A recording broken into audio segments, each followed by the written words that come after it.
點解我話地唔係檢查之前可以知道？咩意思？可能有人講錯嘢，激親熱嘅。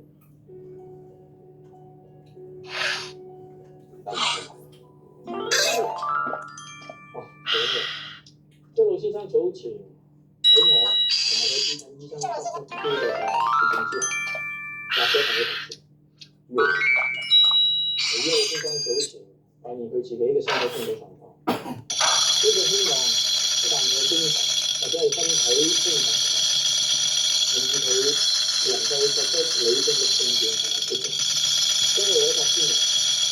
代行處理邱老先生嘅優次集團主席嘅相關事。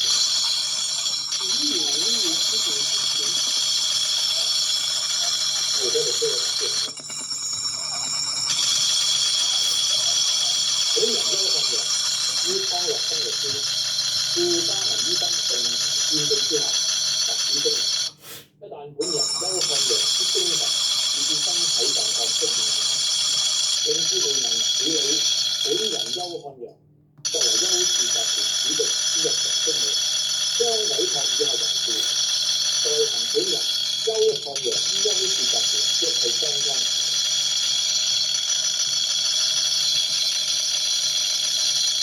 呢一位嘅受委朋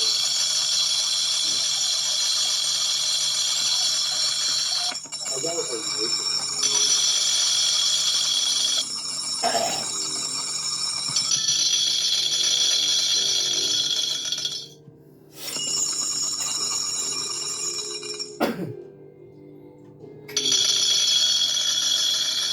頭先你話我白之前身體人，咁咪幾件事？咁邱老先生大約1年之前，佢就患咗白之後，佢將佢起初上嚟尋比較輕微，就睇人嘅程度，所以佢冇考慮到選擇我特殊嘅事。大約6個月之前，即係爺爺確診之後，呢層底可以放心。當日係經由邱老先生嘅主診醫生作出判斷，驗證住邱老先生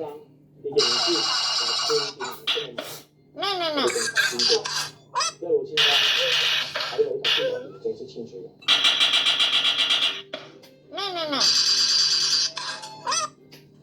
為咗證邱老先生呢一份嘅委託書，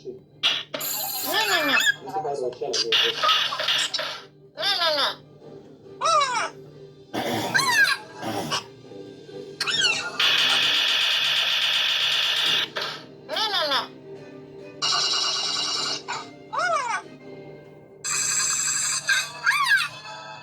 你有個老爺有冇搞錯啊？可能就係 Charlotte 喺背後搞鬼，睇到啲嘢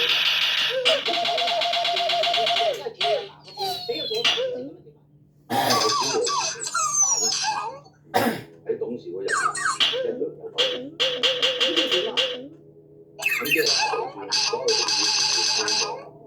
都要得到佢嘅專人批核先至可以生效。一定要等到好長，好像我嘅講嘅。